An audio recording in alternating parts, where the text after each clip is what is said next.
Good morning and welcome to Solving Puzzles with Python. Let's have a look at today's question. So question 14. Can you create a simple database type structure in Python that uses tables, keys, values, etc. without using any special software, just the standard as installed Python package? Well, can we? Without further ado, let's see if we can. We'll head over to replit.com, and here you can see I've created two so far dictionaries. These represent tables. We're using these dictionaries as tables, and we've got one for album and we've got one for groups. We have a couple more as well. Dictionaries always have two values. So here we have a key of Abbey Road and a value of 1, key of Live at Leeds and a value of 2. The name of the album is a string and the value it returns is a number. It doesn't have to be this string number relationship. It can be string string, it can be number number, and it can be number string. But here we have a string Abbey Road returns the value of 1. So we have one for albums and one for the groups that created the album, and we can have another one, for example, here, and we have the singers in the band. We can have as many as we like down here. They're separated by a comma, as you can see here, except for the last one. The last one doesn't need a comma. Okay, so let's do something with this data. We can put some print statements in, and we can search for values as we can in databases, and we can put some print statements in. So here we can search for some girls. We print out the search so it aids debugging.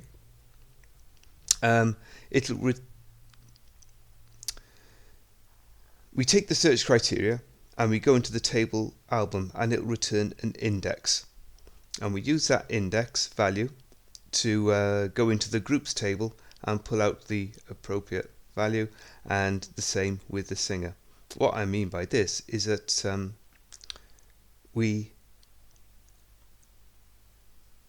have a search criteria called some girls, and the value of some girls gets assigned to index. So album some girls, the value 3 gets put into a variable called index. Okay, and that happens in that line there. Then we can go into groups with this index and print out the appropriate value. So when we go to groups, we have 3 from some girls. We go into groups with the 3 and it returns the stones, and we print that out. And likewise with the singer, we go into the singer table here with the value 3. It looks up 3 and returns a value there, which is Jagger, and it prints it out. So let's have a go at that, check it all works wonderfully. And it does. Some girls, the Stones as a group, and Jagger, Mick Jagger as the singer. We can prove it's not a fluke, so let's put another one in there. Let's put in Kinks.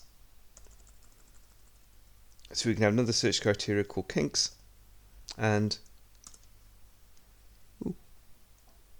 another criteria called Kinks. Press run, and there we are, Kinks, the Kinks, with the singer Ray Davis.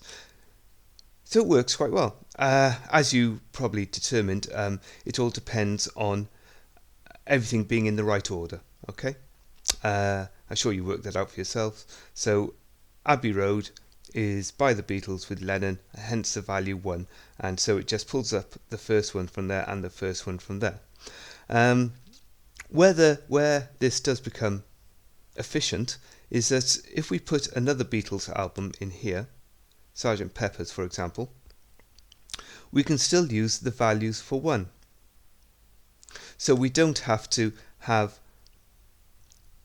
extra rows in our groups table. So if all our other albums were by the Beatles, The Who, The Stones and The Kinks, these 4 values would be enough. and we can just reference those 4 values, and we can just reference the lead singers each time. So we could put in another Rolling Stones song, Exile on Main Street, assigning the value 3, and we wouldn't have to put anything else in there. So it is quite efficient from that point of view, but it is a bit of a clunk as it is all dependent on the order. We just got one value here, and as the dictionary, we can only have one other value, one value here. Okay, so let's take this a stage further. So I've created another table here called recording, and this records or prints out whether it is a live recording, recorded live at a pop concert, or whether it's a studio recording, recorded in a studio. Abbey Road was recorded in Abbey Road, so that would be a studio value. Live at Leeds was live at Leeds Football Ground, and that would need the live value. Now, this is where our system breaks down. We can't do that. We've got values here which relate to the group and the singer, but we can't put another value in here to denote whether or not it is a live or a studio recording. We need to alter our structure slightly to take into account different tables and the values held in different tables. So let's alter this very, very slightly. So here we are. This remains the same. The groups, the singer, and the recording tables all remain the same. But when it comes to the album, our first lookup table, instead of a string number, I have now got a string. You can tell by the speech marks. String there, string there, string there, string there. And this string is made up of multiple values. Numbers, but they're multiple numbers, unlike what we had before. So we have now got a key of 3 numbers. Each number refers to a different table. So the first number refers to groups, the second number refers to the singer, and the third number refers to whether the fact it is a live or a studio recording. And that gives us much greater flexibility because we are no longer tied to the fact that these have to be in order. They can be in any order, and we can just reference the particular row, the particular value in the group by the appropriate number here. So how do we print this out? Do we see it work first? Okay, let's have a look anyway. So we can search for some girls, and we can print our search for debugging. Now, this line here returns a string. So again, as before, it goes into the album with the search criteria, and the search is some girls, and it pulls back all 3 values in the index string. So it will pull out all 3 values here, 1, 2, 3, and it will pull out some girls 3, 3, 2.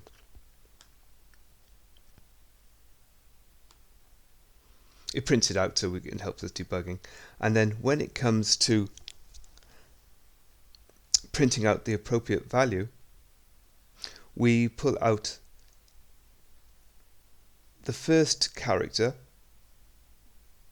so index string character 0, and convert it to an integer and call that index. Then we can just print out index. Should you see that? Let's see that in action. Let's hit the run command. There we go. So some girls is our search criteria there. It pulls out the whole string 332, and which is here index string. Index string is a return from searching for the album. And if we want to extract the first character of the string and turn it into a number, an integer, we use this command here, and it's given the value of it's placed into the variable called index, and then we print out index, and that's why we get the single character 3. And of course, once we have got the single character, then we can use that to search in the appropriate table. All we need to do is make sure that we are pulling out the right value for the right table. So the first value for the first table, second value for the singer table, and the third value for the recording table, whether it's live or studio. So we can extend this. We can take this value, this 3 that we've got here, and we can print the group here, print the group. And then if we want to print the singer, we have to get the second character from the index string, which is 1 because it goes 0, 1, 2, and put that into index, and then print the index value from the singer table. And if we want to do the type of recording, then we need the third value, which is 2, 0, 1, 2, and convert it to an integer, place it into index, and pull out the value from the recording with the appropriate index. Index is always going to be 1 or 2. So let's see it in action. So this is searching for some girls. Let's have it searching for Kinks again. That's what we used last time. Have it searching for Kinks. I also do live at Leeds. I do live at Leeds. Well, that's in capitals, caps locks. Okay. Run that. Kinks. The whole string is 441. First time we just pulled out the 4. So the Kinks. So Kinks is the name of the album. The Kinks is the name of the group. Lead singer is Ray Davies, and it is a live album, which is actually incorrect. So we can change that. So it should be a 2 because it's a studio album. So Kinks 441 442. There we are. That's a bit better. We haven't done the who yet. We can get rid of a couple of these statements. We don't need that anymore. As we know it works. We've debugged. We don't need that anymore. So we don't need to print the index string. We just want the values. Okay, so let's change that from Kinks to live at Leeds. Live at Leeds. Hopefully I've got the capitals right. Let's just check I've got the capitals right.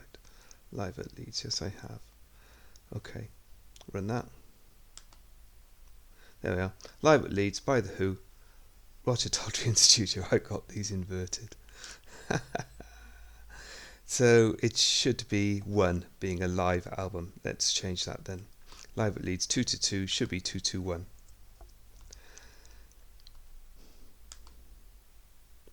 There we go. So there we have it. That's not too bad. That works quite well. It's quite flexible. We can have endless tables now, where we can just create another table and put another value on here. The tables can be as large or as small as you like. They don't have to follow the same values or the same numbers here.